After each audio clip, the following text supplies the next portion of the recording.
1 Roi, chapitre 17. Le prophète Élie annonce d'une sécheresse. Élie près du torrent de Kérit. Élie, le Tishbite, l'un des habitants de Galaad, dit à Akab, « L'Éternel est vivant, le Dieu d'Israël dont je suis le serviteur. Il n'y aura ces années-ci ni rosée ni pluie, sinon à ma parole. » Et la parole de l'Éternel fut adressée à Élie en ces mots. « Pars d'ici, dirige-toi vers l'Orient et cache-toi près du torrent de Kérit qui est en face du Jourdain. Tu boiras de l'eau du torrent, et j'ai ordonné aux corbeaux de te nourrir là. » Il partit et fit selon la parole de l'Éternel, et il alla s'établir près du torrent de Kérit qui est en face du Jourdain. Les corbeaux lui apportaient du pain et de la viande le matin, et du pain et de la viande le soir, et il buvait de l'eau du torrent. Mais au bout d'un certain temps, le torrent fut à sec, car il n'était point tombé de pluie dans le pays. Élie chez la veuve de Sarepta. Alors la parole de l'Éternel lui fut adressée en ces mots. « Lève-toi, va à Sarepta, qui appartient à Sidon, et demeure là. Voici, j'y ai ordonné à une femme veuve de te nourrir. » Il se leva, et il alla à Sarepta. Comme il arrivait à l'entrée de la ville, voici, il y avait là une femme veuve qui ramassait du bois. Il l'appela et dit, « Va me chercher, je te prie, un peu d'eau dans un vase afin que je boive. » Et elle alla en chercher. Il l'appela de nouveau et dit, « Apporte-moi, je te prie, un morceau de pain dans ta main. » Et elle répondit, « L'Éternel, ton Dieu, est vivant. Je n'ai rien de cuit, et je n'ai qu'une poignée de farine dans un pot et un peu d'huile dans une cruche.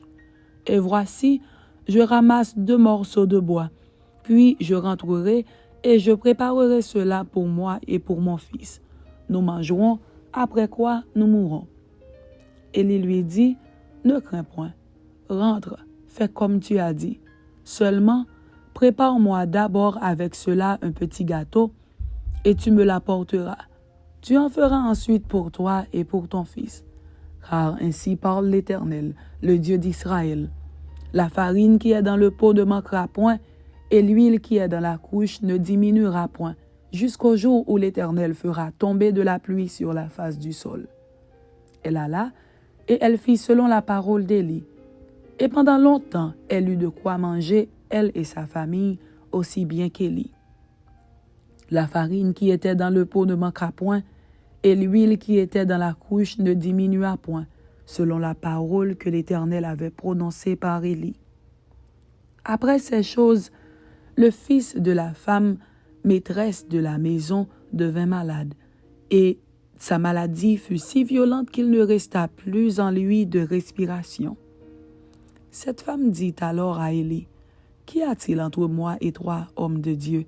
Es-tu venu chez moi pour rappeler le souvenir de mon iniquité et pour faire mourir mon fils? » Il lui répondit, « Donne-moi ton fils. » Et il le prit du sein de la femme, le monta dans la chambre haute où il demeurait, et le coucha sur son lit.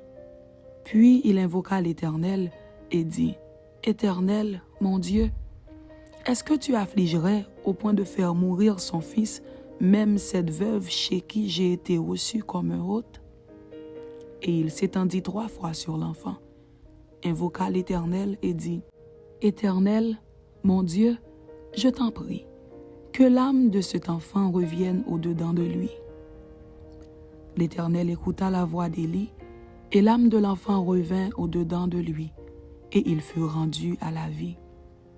Élie prit l'enfant, le descendit de la chambre haute dans la maison, et le donna à sa mère. Et Élie dit, « Vois, ton fils est vivant. » Et la femme dit à Élie, « Je reconnais maintenant que tu es un homme de Dieu, et que la parole de l'Éternel dans ta bouche est vérité. »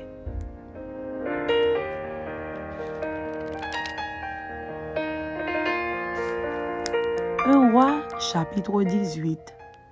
Élie devant Akab, les prophètes de Baal. Bien des jours s'écoulèrent, et la parole de l'Éternel fut ainsi adressée à Élie dans la 3e année. Va, présente-toi devant Akab, et je ferai tomber de la pluie sur la face du sol. Et Élie alla pour se présenter devant Akab.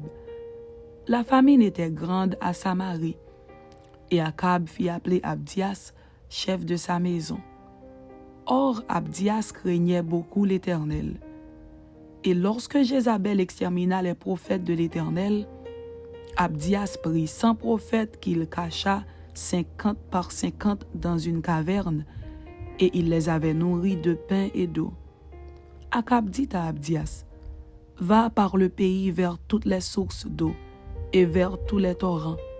Peut-être se trouvera-t-il de l'herbe, et nous conserverons la vie aux chevaux et aux mulets, et nous n'aurons pas besoin d'abattre du bétail. » Ils se partagèrent le pays pour le parcourir.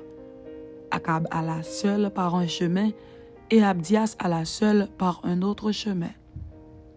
Comme Abdias était en route, voici, Élie le rencontra. Abdias, l'ayant reconnu, tomba sur son visage et dit, « Est-ce toi, mon seigneur Élie ?» Il lui répondit, « C'est moi. Va, dis à ton maître, voici Élie. » Et Abdias dit, « Quel péché ai-je commis pour que tu livres ton serviteur entre les mains d'Akab qui me fera mourir? L'Éternel est vivant. Il n'est ni nation, ni royaume où mon maître n'est envoyé pour te chercher. Et quand on disait que tu n'y étais pas, il faisait jurer le royaume et la nation que l'on ne t'avait pas trouvé. Et maintenant tu dis, va, dis à ton maître, voici Élie. Puis, lorsque je t'aurai quitté, l'Esprit de l'Éternel te transportera je ne sais où, et j'irai informer Akab qui ne te trouvera pas et qui me tuera. Cependant ton serviteur craint l'Éternel dès sa jeunesse. N'a-t-on pas dit à mon Seigneur ce que j'ai fait quand Jézabel tua les prophètes de l'Éternel? J'ai caché 100 prophètes de l'Éternel, 50 par 50 dans une caverne, et je les ai nourris de pain et d'eau. Et maintenant tu dis, va, dis à ton maître, voici Élie, il me tuera. Mais Élie dit, l'Éternel des armées, dont je suis le serviteur, est vivant. Aujourd'hui, je me présenterai devant Akab. Abdias, étant allé à la rencontre d'Akab, l'informa de la chose. Et Akab se rendit au-devant d'Élie. À peine Akab aperçut-il Élie qu'il lui dit, « Est-ce toi qui jettes le trouble en Israël? » Élie répondit, « Je ne trouble point Israël, c'est toi, au contraire, et la maison de ton père, puisque vous avez abandonné les commandements de l'Éternel et que tu es allé après les Baals. Fais maintenant rassembler tout Israël auprès de moi, à la montagne du Carmel, et aussi les 450 prophètes de Baal et les 400 prophètes d'Astarté qui mangent à la table de Jézabel. » Akab envoya des messagers vers tous les enfants d'Israël, et il rassembla les prophètes à la montagne du Carmel. Alors Élie s'approcha de tout le peuple et dit, « Jusqu'à quand clocherez-vous des deux côtés? Si l'Éternel est Dieu, allez après lui. Si c'est Baal, allez après lui. » Le peuple ne lui répondit rien. Et Élie dit au peuple, « Je suis resté seul des prophètes de l'Éternel, et il y a 450 prophètes de Baal. Que l'on nous donne 2 taureaux, qu'ils choisissent pour eux l'un des taureaux, qu'ils le coupent par morceaux, et qu'ils le placent sur le bois, sans y mettre le feu. Et moi, je préparerai l'autre taureau, et je le placerai sur le bois, sans y mettre le feu. Puis invoquez le nom de votre Dieu, et moi, j'invoquerai le nom de l'Éternel. Le Dieu qui répondra par le feu, c'est celui-là qui sera Dieu. » Et tout le peuple répondit en disant, « C'est bien. » Il dit au prophète de Baal, « Choisissez pour vous l'un des taureaux, préparez-le les premiers, car vous êtes les plus nombreux, et invoquez le nom de votre Dieu, mais ne mettez pas le feu. » Ils prirent le taureau qu'on leur donna et le préparèrent. Et ils invoquèrent le nom de Baal depuis le matin jusqu'à midi, en disant « Baal, réponds-nous !» Mais il n'y eut ni voix ni réponse. Et ils sautaient devant l'autel qu'ils avaient fait. À midi, Élie se moqua d'eux et dit « Criez à haute voix, puisqu'il est Dieu. Il pense à quelque chose, ou il est occupé, ou il est en voyage. Peut-être qu'il dort, et il se réveillera. » Et ils crièrent à haute voix, et ils se firent, selon leur coutume, des incisions avec des épées et avec des lances, jusqu'à ce que le sang coulât sur eux. Lorsque midi fut passé, ils prophétisèrent jusqu'au moment de la présentation de l'offrande, mais il n'y eut ni voix, ni réponse, ni signe d'attention.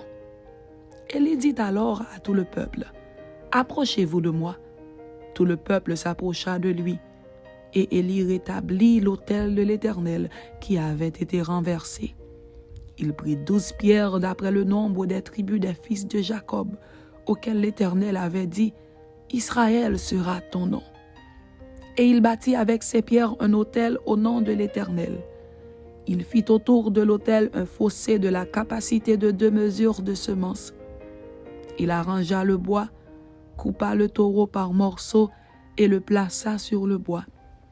Puis il dit, « Remplissez d'eau 4 cruches et versez-les sur l'holocauste et sur le bois. » Il dit, « Faites-le une seconde fois. » Et ils le firent une seconde fois. Il dit, « Faites-le une 3e fois. » Et ils le firent une 3e fois. L'eau coula autour de l'autel, et l'on remplit aussi d'eau le fossé. Au moment de la présentation de l'offrande, Élie, le prophète, s'avança et dit, « Éternel, Dieu d'Abraham, d'Isaac et d'Israël, que l'on sache aujourd'hui que tu es Dieu en Israël, que je suis ton serviteur et que j'ai fait toutes ces choses par ta parole.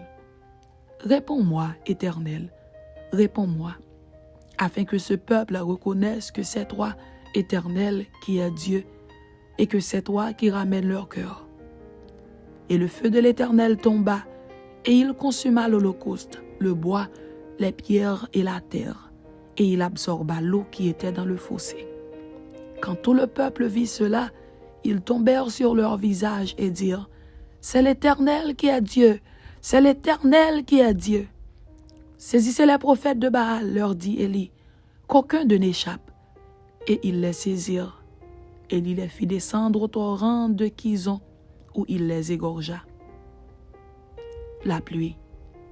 Et Élie dit à Akab, « Monte, mange et bois, car il se fait un bruit qui annonce la pluie. » Akab monta pour manger et pour boire, mais Élie monta au sommet du Carmel, et se penchant contre terre, il mit son visage entre ses genoux et dit à son serviteur, « Monte, regarde du côté de la mer. » Le serviteur monta, il regarda et dit, « Il n'y a rien. » Élie dit 7 fois, « Retourne. » À la 7e fois, il dit, « Voici un petit nuage qui s'élève de la mer et qui est comme la paume de la main d'un homme. » Élie dit, « Monte. » Et dit à Akab, « Attelle et descends, afin que la pluie ne t'arrête pas. » En peu d'instants, le ciel s'obscurcit par les nuages, le vent s'établit, et il y eut une forte pluie. Akab monta sur son char et partit pour Jizréel. Et la main de l'Éternel fut sur Élie, qui se saignit les reins et courut devant Akab jusqu'à l'entrée de Jizréel. Amen. C'était 1 Roi chapitre 17 et 1 Roi chapitre 18. Que Dieu vous bénisse. Amen.